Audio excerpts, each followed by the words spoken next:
All right, Sun Belt Championship. We've got Troy and James Madison. James Madison, 22.5-point home favorites, 47 the total. How about those Troy Trojans?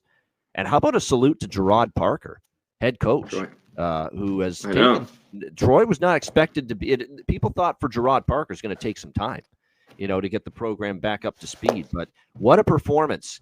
Outright win as underdogs against Southern Miss, which knocks Southern Miss out of this Sun Belt Championship game and puts Troy in to this Sun Belt Championship game with that victory over Southern Miss last weekend. Goose Crowder, of course, the quarterback being back has certainly helped. He was, I thought, fantastic against Southern Miss. 24 for 34, 285 passing, 3 touchdowns, 1 interception in that 28-18 win over Southern Miss to get them to this championship game. We'll see if he's able to duplicate that kind of success here against a James Madison team that's just what they're doing right now to teams in this conference is it's belt to ass every single week for James Madison right now against opposing teams. Now, these two teams have not faced each other this season. So this is the first time we're seeing Troy and James Madison go head-to-head. Troy, you look at the finish for Troy down the stretch. They beat Georgia State by 12. They beat Southern Miss outright, 28-18. I don't know what to make. Here's the thing. Troy's got some serious momentum on their side right now. There's no denying that whatsoever here in this game. But Georgia State stinks.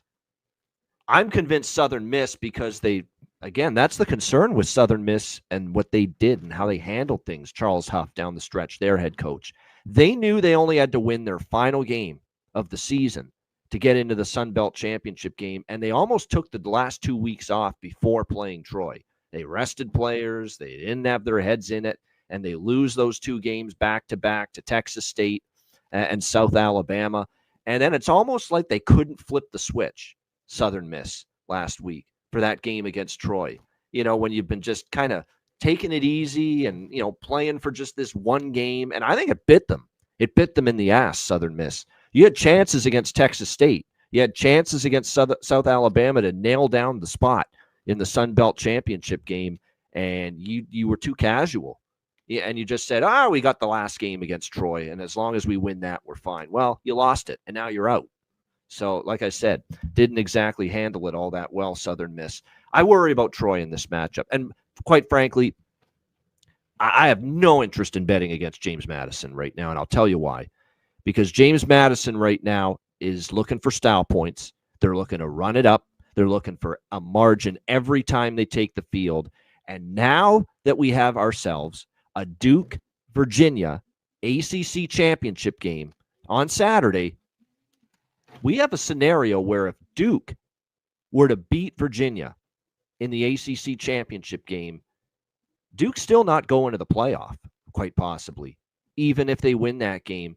That would open the door for a higher-ranked automatic qualifier conference champion to make the playoff instead of an ACC champion, and that would open the door to a team like James Madison to be in the playoff. So from that standpoint, James Madison's got an opening now to make the playoff, and certainly a reason and incentive to run it up. The counter to that is we've just heard earlier today that Bob Chesney, the great head coach of James Madison, has been hired as the new head coach of the UCLA Bruins. What does that play into this game? Is he sticking around to coach this Sun Belt title game? I would think so. Yeah, I think he's staying. I think because they know that they could still make the playoff, but still, it's a little bit of a distraction that you don't really need the week leading in. So this is one of those games where I know for a fact I have no interest in betting against James Madison, but it's a lot of points. It's a situation where there's a lot of moving parts going around to this game. I did bet. The one thing I did bet was James Madison team total over. I got on that CMAC at 34.5. Below a key number. Yeah, that's what's out there. Yeah. Below a key number of 35 in this game. I jumped on it early because that's the better bet to me. If James Madison's going to cover 22.5 points, they're going to score 35 or more, in my opinion. I think it's a pretty good. You think so, right? Yeah. So I would rather have that in pocket, and I figure this number might go up here as well in this game. as far as the team total. So that's definitely something. And the Troy run defense is what I'm targeting here, because even though we've seen this team obviously step up in the last couple weeks, they haven't seen anything to the regards of a rushing attack that James Madison's going to throw at them. James Madison's elite running the football. And unfortunately for Troy, they're giving up 170.7 rushing yards per game and a 4.5 yards per carry clip. So, nearly 5 yards per carry on average for Troy, allowing that on the ground. That is not, just like we talked about with the last game, that's not what you want against this kind of offense. So run heavy and so good at it, like James Madison. So I do have James Madison over 34.5. That's the only bet I've placed in this game so far. I prefer that than laying the 22.5. That's for sure. C-Mac, what do you think here? Sun Belt Championship. Yeah, this is another one, with the coach going but staying for this game. I mean, it's hard to not look at James Madison. I mean, and everything, the stats are just better. This is the way better defense. This is the offense is way better. At Troy, this team's been able to get it done against lower teams. And then they have, they beat Texas State, last week. They win. I think they won at Buffalo earlier in the year. Yeah. They did. 21-17. Yeah. So they've been pretty good on the road. But I can't trust them here. I had them last week. Should point out the next toughest, best team they've played on the road in the Sun Belt that comes anywhere. Yeah, it was Old Dominion. Then they got Old Dominion. slapped. They got shut out 33. And Goose was playing. Goose was back for that game as well, and he started at quarterback, and he couldn't get anything going offensively. So, yeah, be aware of that. I mean, that was a disaster. They had missed field goals. I think they fumbled the ball like 5 times. They only lost it a couple, just turnovers, interceptions. They couldn't get anything going here. Yeah, I don't mind the team total. The whole coach leaving. They've been dominant at home. Yeah, everything points it's just be a slam dunk for JMU. Yeah. Throw out the Washington State game, because that was not a Sun Belt conference game.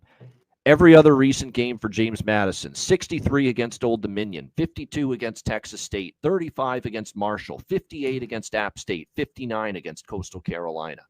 They've just laid absolute waste, to every defense they've played in this conference. But 35 is the fewest points they've scored, and that was against Marshall. 35, and 35 gets you a winner here with the team total. So that's why when I saw that 34.5, my eyes lit up. I'm like, I got to jump on that, because I don't think it's going to be around later in the week.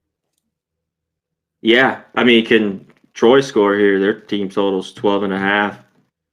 I mean, they've had a few games this year. Of course, Washington State better. We talked about that game. 2 touchdown favorites. But ULL, they were big favorites here at home, 24-14. Every once in a while, I know they beat up on the weak, but they can, that offense in a few of these games. What was the game earlier, too? Georgia State, or I think they had one other game where they didn't score a ton.